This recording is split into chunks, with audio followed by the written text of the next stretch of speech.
So here we go again, guys. Now I just stopped at a second store. I gotta pick up some sushi. I gotta pick up some sushi from a store to deliver, guys, a grocery store. Now, guys, just think: if I'm picking up sushi from a regular grocery store, I keep hearing people talk about how things are slowing down here and there.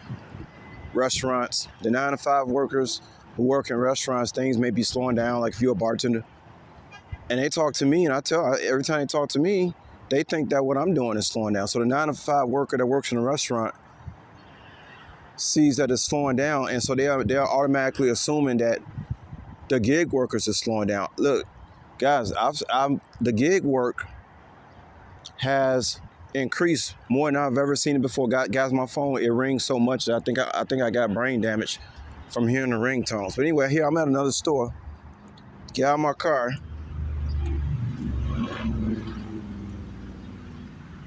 Another 144 with a 9 on the side. It's like the same amount of feet away from. That's what happens when some of y'all be worrying about if I pray or not. People don't even have the anointing. I got the anointing and they worrying about if I'm praying. I tell you who should be worried.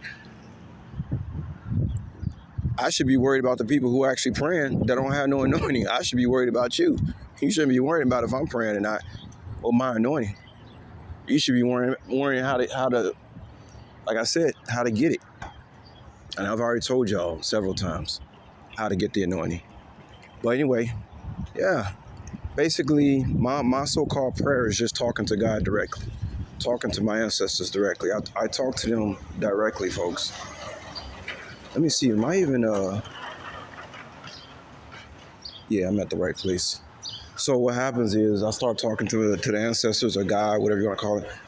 I start talking to them directly, and then that's when the 144 show up. You see? Some of y'all want to know, is this blowing my mind? Yeah, of course it is, guys.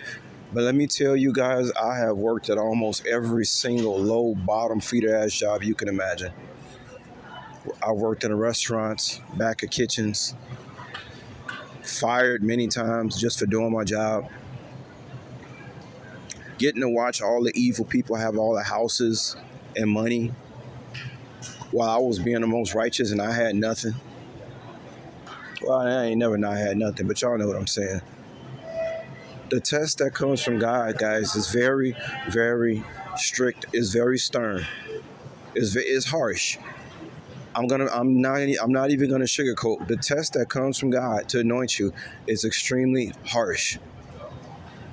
It has to be. You can't trust people. People, like I told y'all, people sell out for butt crumbs. You can't trust people like that. God only wants specific type of people in his kingdom that have specific type of morals and principles.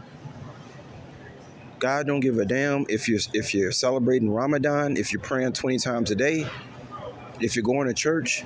God don't give a damn about none of that stuff. What he's gonna look in your heart, and he's gonna see what kind of principle are you really a principle type of individual.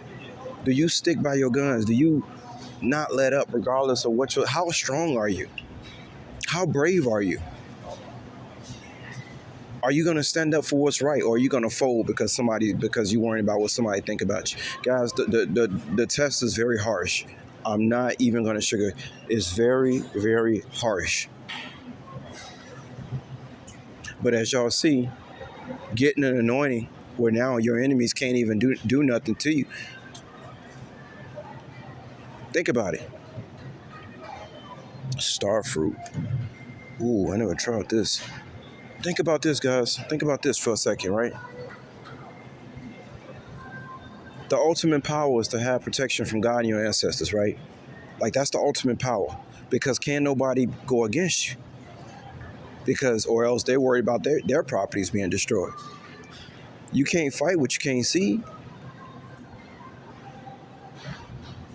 The police can't come and lock you up when you ain't doing nothing. You know what I'm saying? And if they did, it would just get worse. And you got to ask yourself, man, what do I got to do to get a power like that? Wouldn't the test be very strict? Let's say, guys, that you was God. Before you give that somebody that kind of power, wouldn't you? You would have to put them through some very, very harsh tests to see if they deserve that kind of power. You gotta deserve that, y'all. God said that I deserve it. I'm telling y'all, I had the worst jobs. I had the worst jobs, guys. Always ended up doing the most work and getting treated like garbage, because they knew at that time I wasn't anointed like that. Or I was always anointed, but I didn't have, I didn't really have shit. God had to wait for me to wake up first before he came in. Also, that's another thing about it. I wasn't finished. I was still under test. Even though I was anointed, I was still under test. And I'm telling you that these people, these devils, and when I say devils, I ain't talking about white. I'm talking about black, white, whoever it was.